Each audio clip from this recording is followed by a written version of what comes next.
来镜头来去法国巴黎塞纳河边的古菜单已经有450年的历史。这个所在嘛是外地游客来这观光一定会到位的所在。也毋过，当地政府为着明年巴黎奥运，用安全做理由，要求这个古菜单就要刷去别位，是引起争议。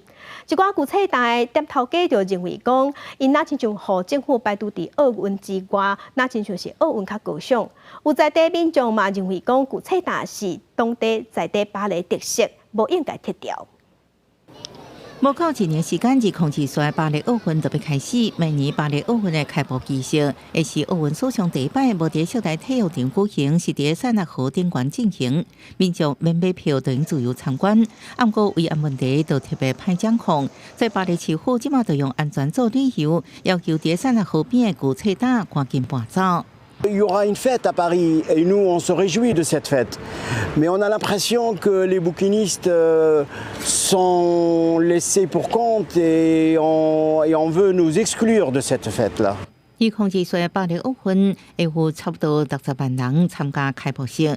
塞纳河边有570间古菜单，数量占全巴黎市的6成。奥运期间要全部刷走，首先就要面临家庭的安全问题，因为真侪菜单拢经上100年，无做的结果，挡袂掉这么浩大刷鱼工程的摧残。On est un symbole majeur de Paris. Les touristes viennent nous voir comme ils viennent voir la Tour Eiffel, le Louvre ou Notre-Dame. On va gommer, on va effacer, on va nier ce symbole majeur qui est présent depuis 450 ans à Paris. On va surtout pas le montrer, on va le cacher pendant toute la cérémonie. Évidemment,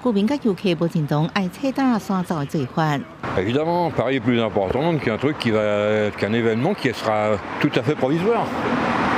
Alors que là, ça va démolir ça. Le temps que d'enlever ça et de remettre ça, ça va démolir tout ça.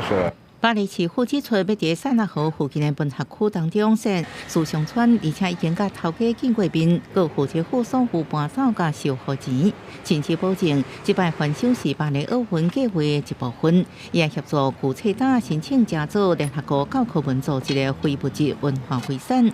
不过历史悠久的河边古菜单，感觉是无法度甲奥运并存的。希望巴黎市府应真正找到一个两全其美的办法。公司新闻深入配。变热。